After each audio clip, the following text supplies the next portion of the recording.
સંબંધોનો પાયો સમજણ અને પરસ્પરના વિશ્વાસ પર ટકેલો હોય છે। જો કોઈ એક પક્ષ આમાં કંકાસ કરે તો સંબંધોની ડોર તૂટતા વાર નથી લાગતી। રાજકોટના જેતપુરમાં સામાન્ય બોલાચાલીમાં જ ઉશ્કેરાઈને પતિએ પત્નીને મોતને ઘાટ ઉતારી દીધી।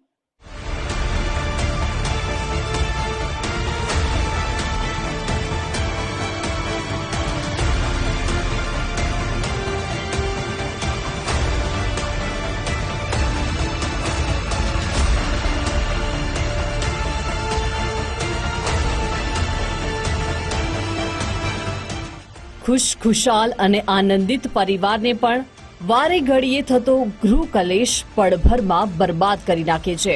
પરપ્રાંતીય રાકેશ પટેલ પોતાની પત્ની અને સાવકી દીકરી વચ્ચે સંબંધો ન રાખવા વારંવાર દબાણ કરતો હતો। આમ છતાં પત્ની તેની વાત ન માનીને પૌત્રીઓને રમાડવા માટે થઈને દીકરીના ઘરે જતી આવતી હતી। નજીવી બોલાચાલીથી કંટાળેલા માથા ફરેલા રાકેશ પટેલે જેતપુરના ભોજાધાર વિસ્તારમાં પોતાની બીજી પત્નીને તીક્ષ્ણ હથિયારના ઘા મારીને મોતને ઘાટ ઉતારી દીધી। કૌટુંબિક કલેશમાં થયેલા હત્યાના સમગ્ર ઘટનાક્રમ પર નજર કરીએ તો રીતુસિંહે સાવકા પિતા રાકેશ પટેલ વિરુદ્ધ તેની માતાની હત્યાની ફરિયાદ નોંધાવી। અંદાજે 2 વર્ષ પહેલા રીતુસિંહના પિતાનું નિધન થયું હતું, જેના થોડા સમય બાદ માતા રેખાબેને રાકેશ પટેલની સાથે બીજા લગ્ન કરી લીધા।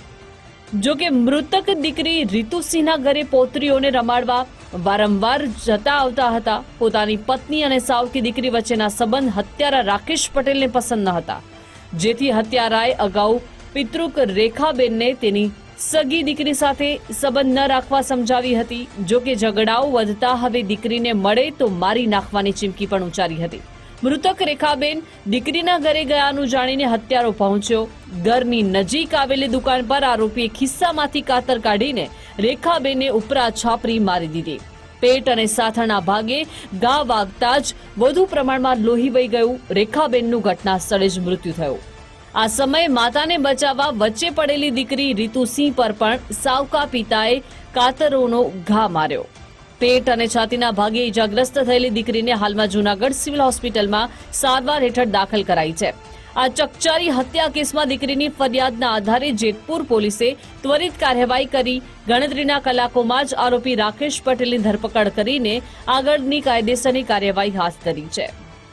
જેતપુરના ભોજાદાર વિસ્તારમાં એક ગોરકી ઉર્ફે રેખાબેન નામની મહિલાની હત્યા નિપજાવવામાં આવેલ હતી, જેમાં પ્રથમ પોલીસને કોઈ ક્લુ ન મળતા એમની આસપાસના જે સગા છે એમની વેરીફાઈ કરતા તેમના પતિ જે આરોપી તરીકે અત્યારે પ્રસ્થાપિત થયા છે, જે રાકેશ સિંહ ઉર્ફે દિલીપ ફતેહ બહાદુરસિંહ જગત બહાદુરસિંહ, એમને શોધખોળ કરી એમને પકડી અને એમને આ ગુનાના કામે અટક કરવામાં આવેલ હતા।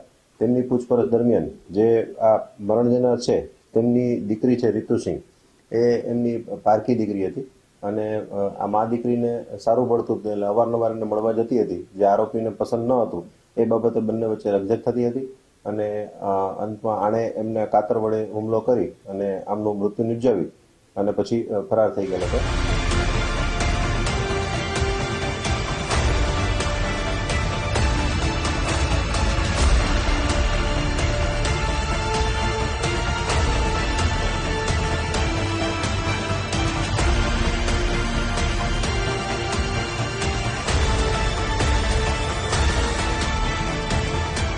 પુત્રીના ઘરે મહેમાન બની આવેલા પિતાએ લોહિયાણ ખેલ ખેલતા મોટી સંખ્યામાં પાડોશીઓ એકઠા થઈ ગયા હતા। પાડોશીઓ વચ્ચે પડતા જ હથિયાર મૂકીને હત્યારો પિતા ફરાર થઈ ગયો હતો, જે બાદ પાડોશીઓ 108 મારફતે રીતુસિંહને સારવાર અર્થે ખસેડી હતી, તો પોલીસનો મોટો કાફલો પણ હત્યાની જાણ થતાં જ પહોંચી ગયો હતો। આ કેસ નાની નાની વાતને ચીડાઈને મોટું સ્વરૂપ આપતા લોકો માટે લાલબત્તી સમાન છે।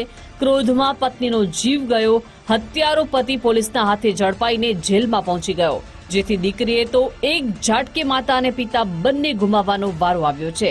હરીશ ભાલિયા, ગુજરાત ફર્સ્ટ, જેતપુર।